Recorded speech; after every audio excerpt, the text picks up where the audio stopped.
Welcome to Coffee at 10 at Crooked Tree Art Center. Hello to those of you joining us in person and hi on Zoom and Facebook. Thanks for being here. This is Coffee at 10 at Crooked Tree Art Center. We are here in Petoskey, Michigan on a rainy day. And so delightful to be here in the gallery space together to share some art together. Coffee at 10 is a series that is made possible thanks to Roast and Toast. For those of us here in person, we can enjoy some coffee and pastries and enjoy this wonderful conversation with some caffeine and sugar. And the series is also made possible thanks to Crooked Tree Art Center members. So a big thank you to members who make it possible for us to have our exhibitions on display free and open to the public, as well as offer these public programs that bring us together for the arts. Coffee at 10 is offered weekly here at Crooked Tree Art Center Kentucky when we have exhibitions going on. So this is our second to last program this fall. We have one more Coffee at 10 next week, so we hope you'll join us for that. This fall, the main feature of our exhibition programming has been Art, Place, and Community, 10 years with Good Heart Artist Residency. This exhibition has been a joy to be able to bring to our community and a wonderful opportunity to partner with Good Heart Artist Residency. Good Heart has been working in Northern Michigan for 10 years and actually began with some support from Crooked Tree Art Center in those early days. And now is a thriving arts nonprofit that supports artists who work in visual arts, composing and writing. To date, they have brought over 80 artists through that residency program. And this exhibition celebrates that 10 years of supporting arts and community and by inviting alumni artists to share their work with us. Through our series of Coffee at 10, we have featured artists and collaborators with Good Heart Artist Residency, as well as guests who can just expand the conversation around the work that's on display. So today we are thrilled to welcome Mami Takahashi, who is an alumni of Good Heart Artist Residency and has been involved with the organization in different capacities throughout her time here. It is really a unique treat that she is able to be here with us because she spends most of her time on the West Coast. But she can tell us why she's loving to come back here, but you know what? So she comes back when she can to share her work with us. And there's a lot of generosity, I think, that I see in that. And so I just want to say a big shout out to Mami for sharing her work in that way and in these different capacities. Following Mami's talk today, she's actually so generous that she's going to join us over at Petoskey High School and do a workshop with art students at the school. And it's such a wonderful opportunity for our young artists to engage with contemporary practices in art, as well as just getting a chance to connect with others and other ideas. One of the things that I really love about Mami's work is that it's pushing the boundaries of conceptual thinking and contemporary art practices, particularly for our region. So you'll see Mami's piece on display over here in the corner of the galleries, and she'll tell us a little bit about that. But before I ruin too much more, I want to go ahead and ask you to join me in welcoming Mami to share with us about different ideas that impact her creative practice now and fueling her future. So thanks, Mami.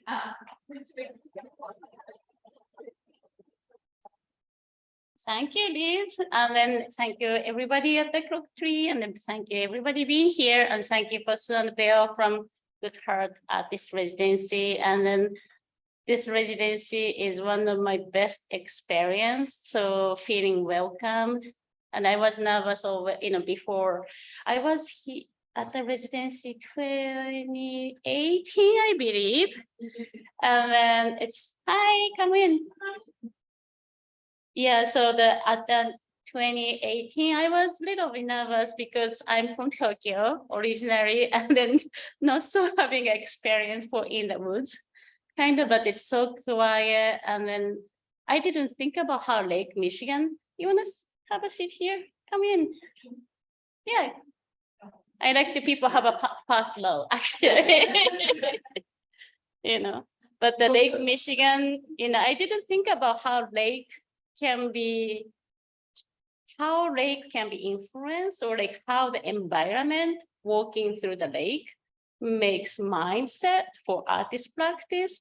But since then, like I think Lake Michigan was big parts of me because Chicago, my partner lives in Chicago, but they have a beach, but other side, right? And the feeling so, whichever side of the lake, I feel like a different influence to me. And that is very important understanding since 2018, but 2019, my mom wanted to come here. So she flies from Japan and she enjoyed it. She took her a lot of sightseeing around here and she still remembered that. This is a special place for me in Northern Michigan.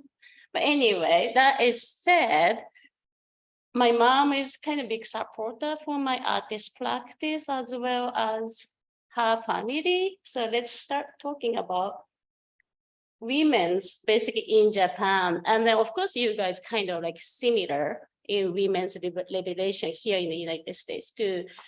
But basically end of Edo period, last shogunate mandate the government. The Westernizations, liberation, women's liberation is coming and women's suffrage right, voting right, women's movement coming. And then this is so much writing, you don't have to memorize, there is no quiz, you know, something. But I don't know why the blue line, but basically like this is just you know, coming in like a very you know, like a brief history. And the important is like women start fighting, you know, freedom of people's right movement. But before that, like because Western pressure in 1870s, the geisha, I know you guys maybe read Memory of the Geisha, but one of the biggest job is keep the patron with as a night, you know, time, right? So it's basically forced prostitutions, kind of. So like geisha and then like regular prostitutions, they're forced, you know, to do. But at the time, like a Western pressure is, you know, women should have or shouldn't be the object of sales, you know, like but the poor community in the Japan, like farmers, because they hunger, they sometimes sell the daughter to this kind of situations. And then Western pressure starts set, kind of ending it, the kind of system. Of course, it's back and forth political, you know, because it's, you know, good for business, good for, you know, society, for the male society. So basically, it start a lot of like fighting, and the civil rights movement started, but shut down right away after government. One lady who was household owner because husband died, and she claimed because I'm paying tax, why I don't have a voting right, same as other guys who is paying tax. And she got it visionary, but shut down in 4 years after government shut down her claim. So like, it's kind of a lot of like a women's who doesn't have even name nowadays. They fight for women's right. And then, you know, it's like a demolished, for example, 1880, this lady who did it, but 4 years later it's demolished and something like that. But it's kind of similar for here, probably in a history, like women's suffering. And this is my great grandma. And this is me when I was little. She was kind of like, she was, how can I, she was secret donor or patron for women's liberal movement, because she couldn't officially support these women who is fighting for freedom because she can be in the jail if the government noticed it. So what she did is she made cash, scraping the cash, because her husband abandoned her for the couple mistresses, but she had holding his business. So she had kind of cash. So she sent some cash to these women who is fighting for, but secretly, anonymously. But she has been doing it. And she had 2 daughters. And then she wanted to make her daughters, which is one of my grandma. So went to higher education, which is very rare at the time. But later she like watched TV with me when I was little, and then like just she's like relaxing at the last, you know, phase. And then who she was helping around the time is like this kind of like a women's magazine. It's very famous Seito magazine, Blue Stocking magazine. And then if you Google Japanese women's suffrage, stuff, this might be coming first. And it's Raicho Hiratsuka and then other like feminist workers made this handmade kind of small copies magazines. And then like the start with in the beginning, women was san, and then it's address of Shinto goddess as like women's liberation stuff. And then, yeah, I remember great grandma never able to publicly speaking about she donated money for publishing series of volume, but she was kind of like had one copy and secretly underneath of her cabinet or something. And this is a photograph of these women who at the Seito magazine, the founder for it. And then, but my great aunt was born 1916, which these women is already in the fight for liberations. And then she was one of the women who went to Joshibi University of Art and Design, which is I graduated to. At the time, Joshibi University was only art college that accept women's admissions, because other art college university at the time, they refused women's admissions. So Joshibi University made as opponent to, we only accept women's, not guys. So that's kind of like a feminist kind of college. She went. And then this is, I'm sorry, and my grandma also went to her same school, to study five arts. And then this is my mom and me. And then so it's very much like a hard time how many women were actually able to go to 4 years college. And at that time, only nurse or school teachers are the only two jobs able to have equal income as with men, compared to men. So she went to her art education to be independent as school teacher. And then, but she started having 3 kids, including me, and she had a full-time job. She had 3 kids making income. And then later when she started her own business, and then when she get to her age of 55, she started doing artist practice, and she had her solo show. As age 55, 69, she went to her MA in English literature at the school, and she completed. She came here 2019, and then she's like very kind of custom. But she's the person who encouraged me to keep being artist or higher educations and being artist as a job. And then, how can I say, these kind of things, of course, influence me to be artist. And then this kind of a support or nature of who I am in my mom's family is kind of connecting to what you see in the exhibitions, women's or anybody's visibility in the invisibility, the feeling of it, but how visual art can show that instead of writing, saying so. And then also this is kind of my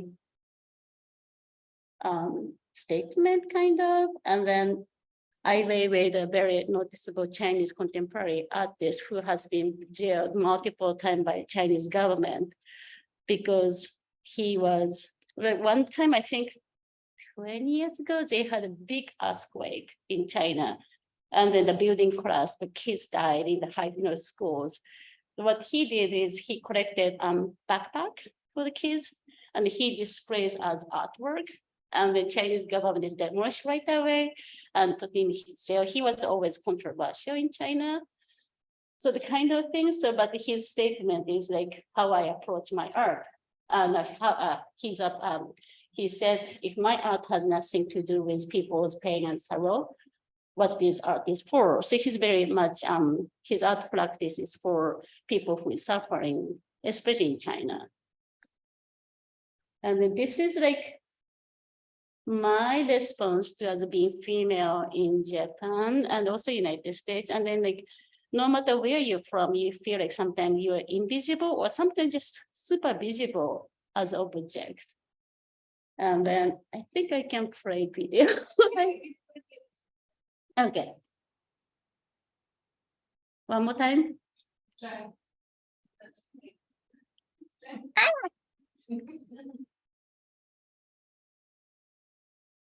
Hold on a second. I think I clicked wrong area. You want me to just go to the video link? Yeah, yeah. What's going on? How can I? We'll take care of it. It's not working. And I can't is also clicking next page.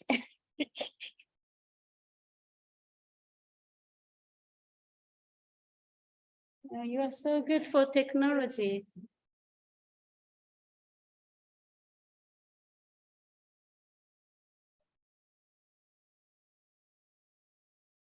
Yeah, so this video, like you see also in the spaces, about 3 minutes, but actual duration of action itself is 2.5 hours. And then, so I think that when kids had a tour, like school students came here and they had a question, how this artist did it.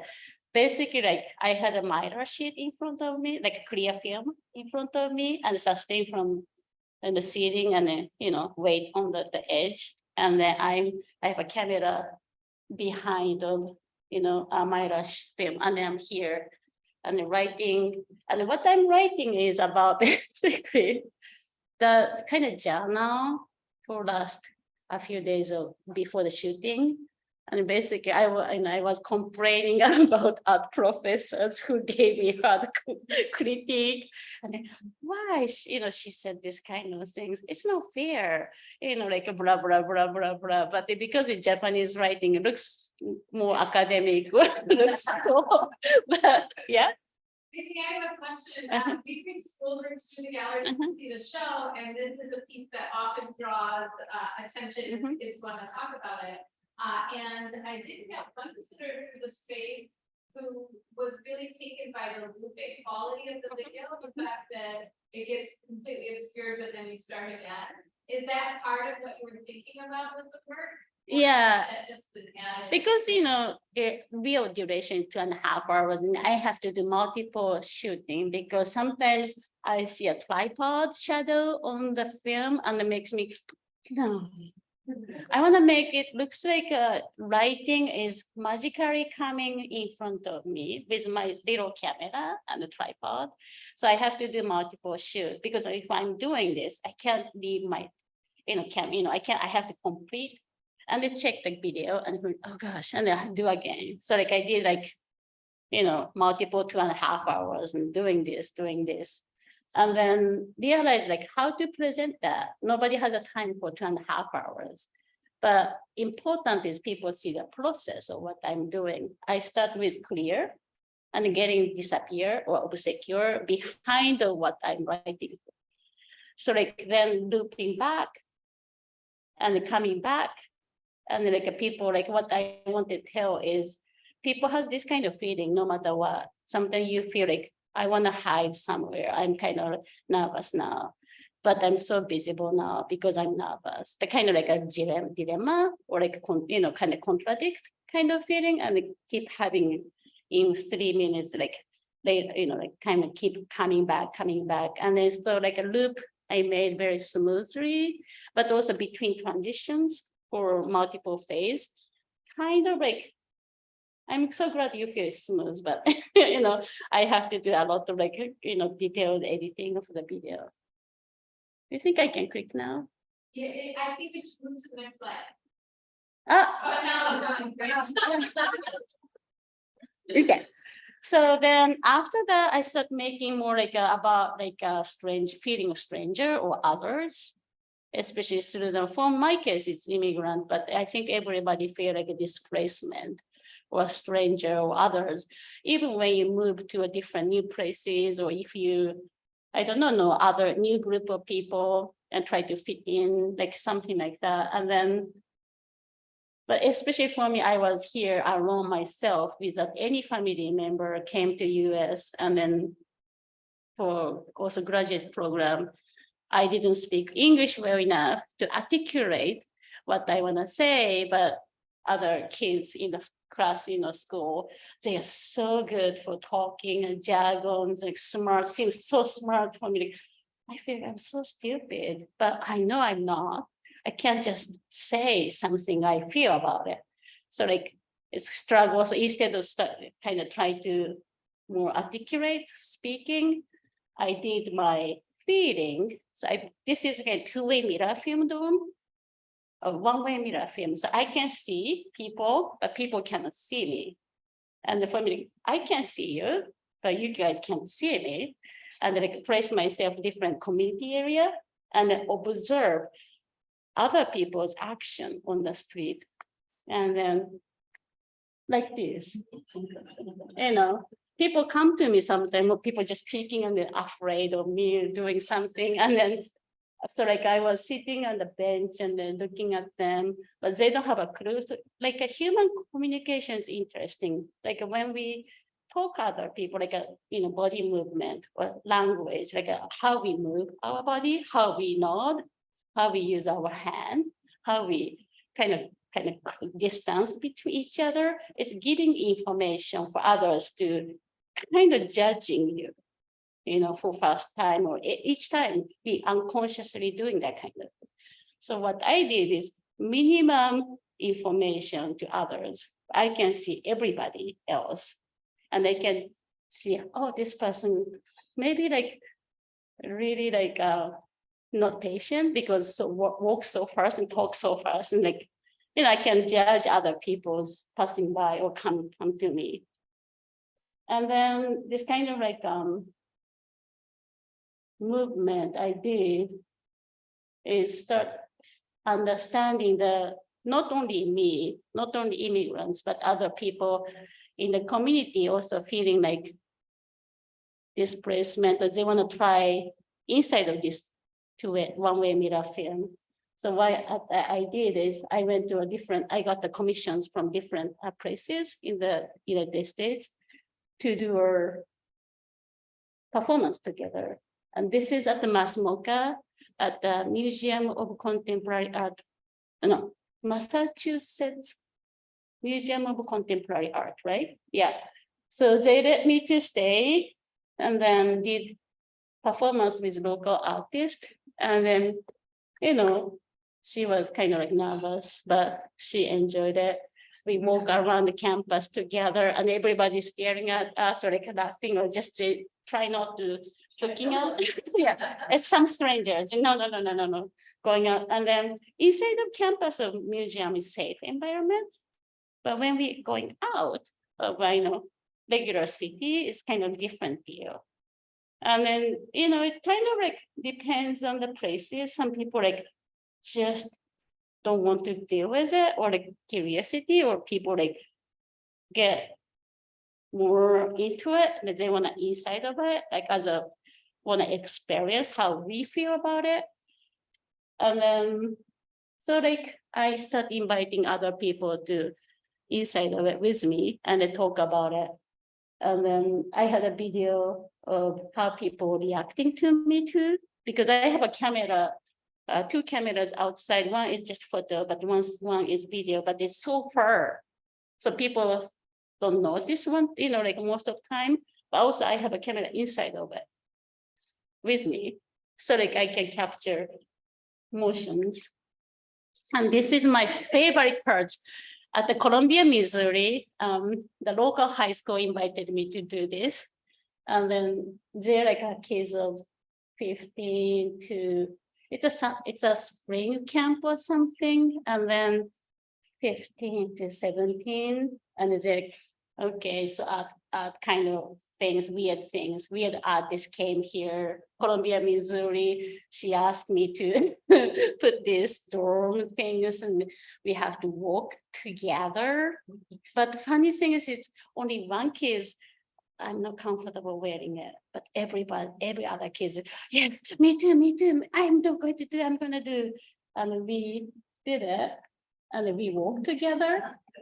And it's like a small strip in front of like a community center. It's maybe like I can say a few blocks or, so one street, one side, but tons of restaurant other, across from the street. And like people like staring at them, like looking at, and then like drunk also college kids at the bars, and they said, "What you guys doing?" And they kind of like that, and then we came up and across the street and coming back. So it's, I can say 12 minutes experience for these kids. And then I feel like this is good things that I asked them after completed, how did you feel about that? How did you feel inside? Did you feel like people staring at you from the restaurants or bars? Or did you feel like more power because people cannot see you? And then they said, yeah, first time I was so nervous how people see me, but suddenly realized they can't see who I am and feeling power of not giving information of who I am. And then for me, but also because how you look from outside, people staring more to you. So it's kind of weird, contradictions, the layers of visibility and the invisibility, and some community member has that kind of experience more or less, no matter who they are. And it's just, oh yeah, but I think I love this. I want to have one. What kind of situation do you use that? They said, first day at the school or something like, oh, okay, got it. So it's kind of like I kind of enjoy the interaction with, I can't say kids anymore, but young adult, or I don't know. I have a 15 and a half years old, boy and stepson, and he hate me if I said, he hate that if I said a kid. And I'm like, you're a kid, but anyway. So I think this is end of, yeah. Yeah, I have a question about that. When you first started the project, it was just you underneath the dome. Right. And then you invited another person. Here there's a collective. Can you talk about the various qualities of it being just individuals doing this thing versus maybe the comfort that you get by being a team of people wearing things. Right. So like when I first did myself, of course it's myself, which is like I have to learn what outcome can be coming out. And then couple times, like after couple performance or sort of things, I noticed can be very vulnerable and it can be pretty dangerous, because one time I was situated myself in the kind of festival, and then three drunk guys came to me and sitting and almost pushing me physically. So the cameraman, I had a cameraman, somebody across from the street, he had to come run and help me. And for me, oh, this is not good for if somebody else, if I have a collaborator. So that makes me thinking like what I can do if I want this to be other people to experience it. And then like keep thinking that, but also street performance in anywhere in the world is very new medium for as art practice, and not many people think this is kind of art practice. And how can I overcome it? The photographing is one of the way, and the video is it's a result. So but the experience is most important for being inside or being outside and looking at. So for me, it's invited artists first and explain what my experience on the street, and it could be what's maybe something happened or maybe not happening. So like I explain that the collaborator at the Masmoka. And then she totally got it and understand. And then I had 2 cameramen for her, but they keep watching us as a security, but also liability. I have to start thinking about that kind of things. And then high school kids is more vulnerable than adult. So like for me, like when this high school asked me to do this kind of public performance with kids, students, I have to talk through the school that this is in the public. And then there looks weird from outside, although this is piece of art, the street performance. So some audience who is passing by, they may have some irritate or just too much excitement. And then these kids may feel like vulnerable and hurt. So what can we do? But the teacher said, well, that's the experience for some community members. That's a piece of it. And okay, so you guys are more brave than me, So the teacher let me to do, and I explained this, everything what I experienced when I did solo to kids. And the kids is, I'm fine. So like the kids excited more, and then happened like that. So that's how it's processed as a group. Yeah. And I think this is the last slide, right? Oops. Yes, so that this is fun. So because went back to Japan, my mom had a real health issue. She's totally recovered now. She even came to US last month. No, this month. She wanted to have, she has a bucket list she want to do before that, but she has a pretty good time now. But so anyway, but then back and forth, Japan and the US now, but I have a plan to do couple performance in Japan as I'm like a citizen now, right? In Japan, I'm not foreigner anymore in Japan. But in Japan, there's a lot of immigrant community, especially from Pakistan or Central Asia or South Asia, developing countries labor. It's historically, but they're kind of like invisible in a way. So like I have a couple performance planning to collaborate with them, but also continue to do in US. And then I'm heading to Azerbaijan, the country below the country of Georgia on the Caspian Sea, above Turkey. Azerbaijan was used to be part of the Ottoman Empire. Then when Soviet Union came down, they became part of Soviet Union. But I'm heading to Azerbaijan soon to do this performance with their immigrants, couple of them. And then it's kind of like, okay. And then somebody heard about that. And now it's couple talk in Warsaw, in Poland, right? Warsaw is in Poland. And then other Eastern European places may think about, for me, okay, this is getting out of my control, but but I'm excited to collaborate that scale now. So the kind of opportunity I'm going to take London is one of the places pretty confirmed to do so, and then like makes me nervous for doing these kind of things, but also very excited.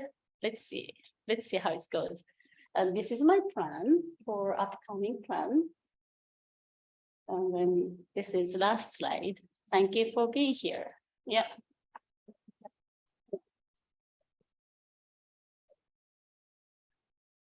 Yeah. Yeah. Maybe would you talk a little bit about that? It's wonderful to your family history as far as education and the arts. Your family support is wonderful. Can you talk a little bit about your journey as a female artist in Japan to the United States? Differences. Yeah, so I didn't talk about why I am here. It's basically for contemporary art practice in Japan is very beautiful art practices, but mainly more traditional art practices. I have a BFA in Japanese painting, which is very traditional, but I was a little bit outrageous in the program. So if although it's Japanese painting, I did challenge work in the concentration, and one professor have to protect me from other professors because I did outrageous work as a Japanese painting, but we soon realized like, okay, if I want to do more the work that's connected to current matters instead of kimono or old historical matters or beauty. Because in Japan, you may know, we don't have people wearing kimono unless it's special people who is taking tea ceremony. We are like wearing normal clothing. We watch anime, we read manga, and then everybody know Hello Kitty, but probably people don't live any more traditional life, right? So, but there is a real social issues matters. And I felt like a Japanese painting and the world is kind of like a distance from like a tradition, what's the matter for traditional beauty of traditional art is not connected to what we are actually doing now for everyday life. And if I want to have art to associate with our current matters, I have to go contemporary. And in order to go into contemporary, in Japan, the college education is not made it for. So like in school, like we have to just standing, yes, sir, yes, professor, the kind of schooling, even at school. So like I kind of like worked 10 years and saving the money because I knew how expensive education here.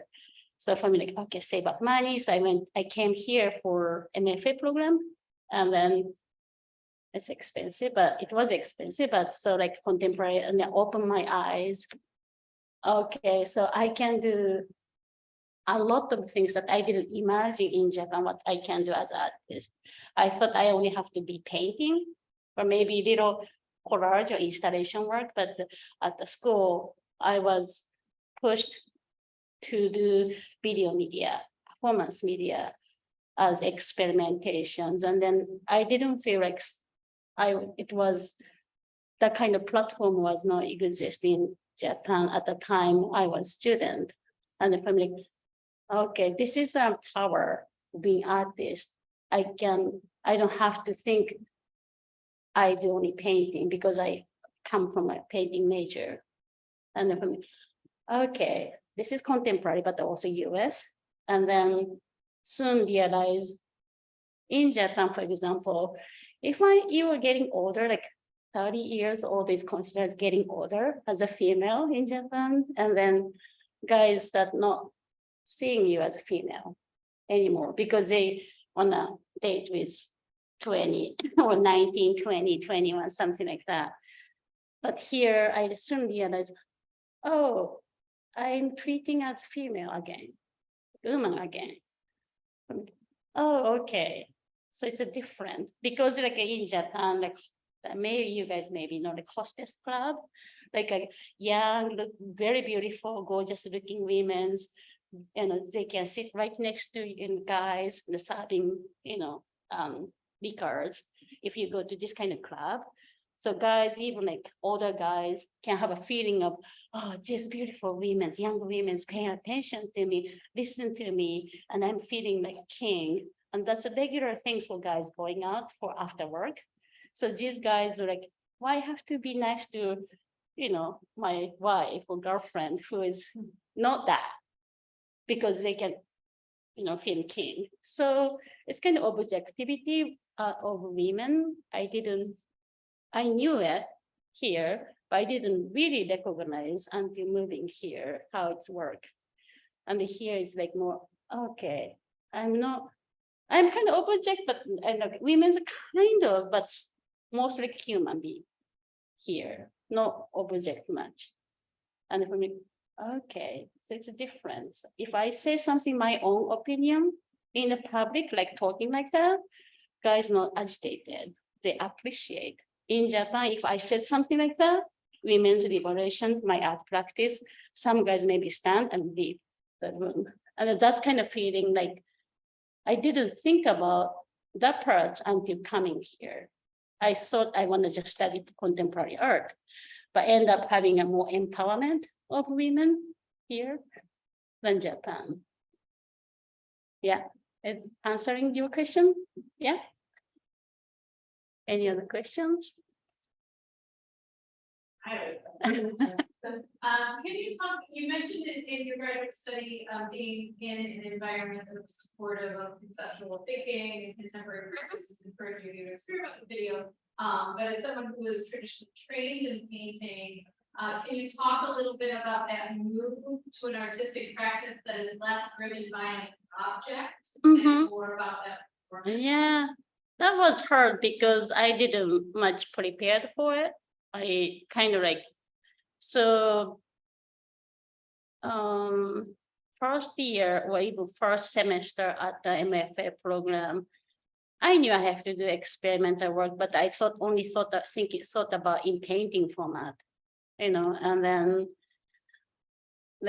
you know, I had a studio with like a reading assignment and a critique, you know, and then like, you know, very smart guys in the program. What did you say? You know, I did.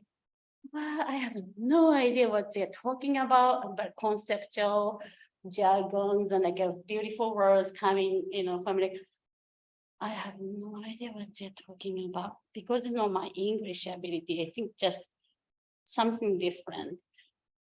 Then soon I had a couple professors push me, you know, why are you only thinking like painting media? And if I'm like, because I'm painting major, but it is, but so what? Or if your concept is this one, why you think only painting is a way to go? You know, you have to think, if we want to say, talking about vulnerability of a human being, do you think painting is only a way of going? Have you tried different medium? Which medium might be best fit? And then current, you know, for in US history of painting, people not actually making painting, but like something like this video work. People, a lot of painters tested out painting in moving format. And that has been like 60 years of history here. And then like, have you thought about you do performance work in the video as a painting work? And then like, I have no idea what you're talking about, professor. And then like they show me a couple of samples of this and next step. And then during this, and then I think 70, we had 7 students, you know, in the studio practice that year. 4 of us got the probation from at the end of first year, because professors think we are not experimental enough. We didn't push us enough to go through, like too much staying like a one way thinking, like a traditional thinking that we didn't practice enough. So 4 of us got the probation. So we have to prove ourselves that during summer break to do, we experiment, we tried different medium, we did try, and then go, if we can go back to original media if we wanted, but we have to try it out. And so basically like, you know, I was just because English barrier, but for first year, even I have to almost sleep over in my studio because couldn't catch up any time, you know, because I'm slow reading. Any assignment I took 10-3 than other people, so I have to stay. And during summer, I was almost living in the studio again and making like video every day, and you know, some similar work, but I did just try every day. Like I have to do something every day. So video, I had a video. I had asked my friends to follow me on the street, on the studio, or even painting. You know, everything I did try. And then 3 months later, beginning second year, 4 of us, the probation students, we have to present what we did during summer.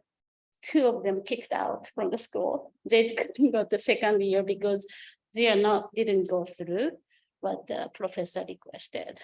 And I was okay. I went through, but still under the surveillance of like a teacher. And then, but the first semester of second year, we have to go through the thesis, of course, like thesis project stuff like that, the fall term. And then I start understanding how talking articulately to a professor in the school. I was able to defend or to other students who asked me, okay. So I can start getting it.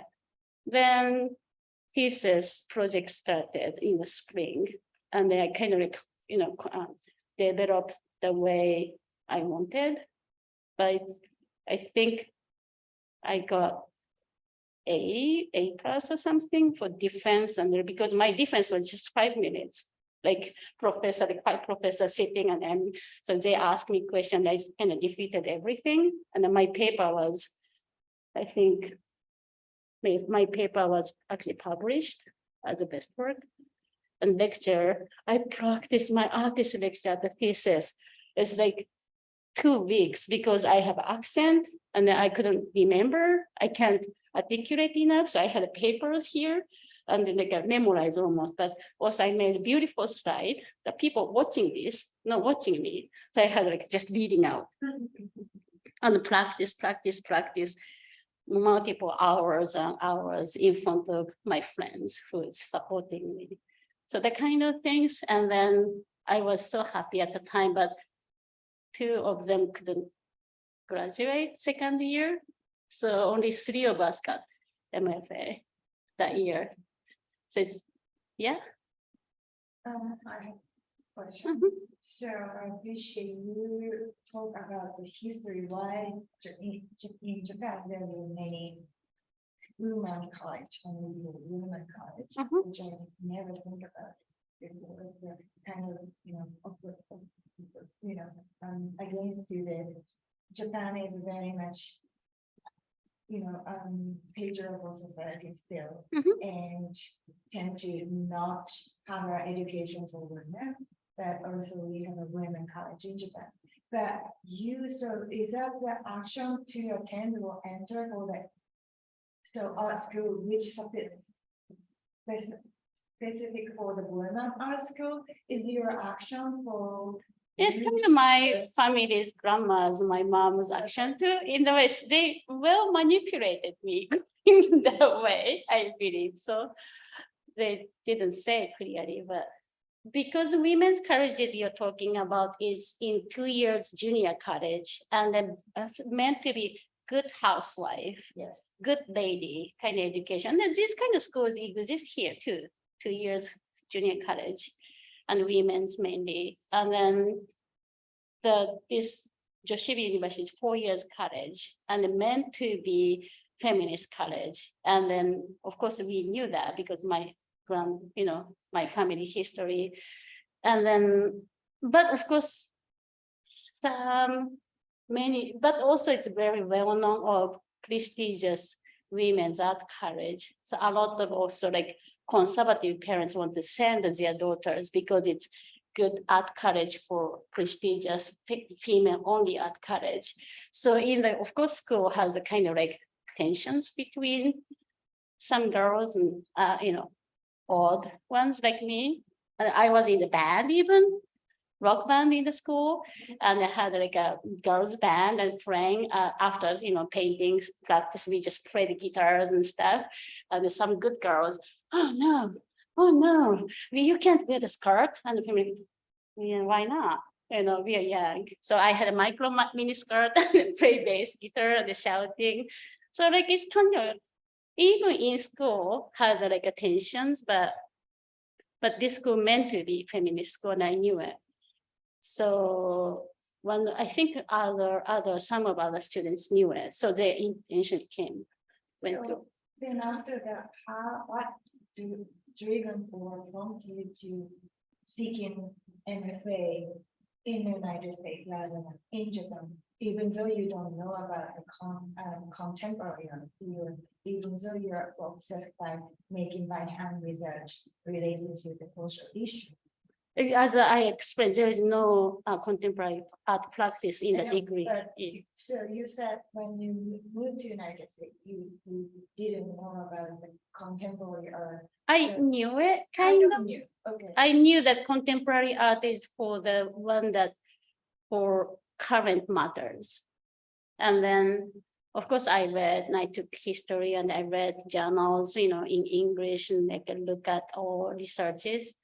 I knew and then, but I didn't know how I can practice that from my background.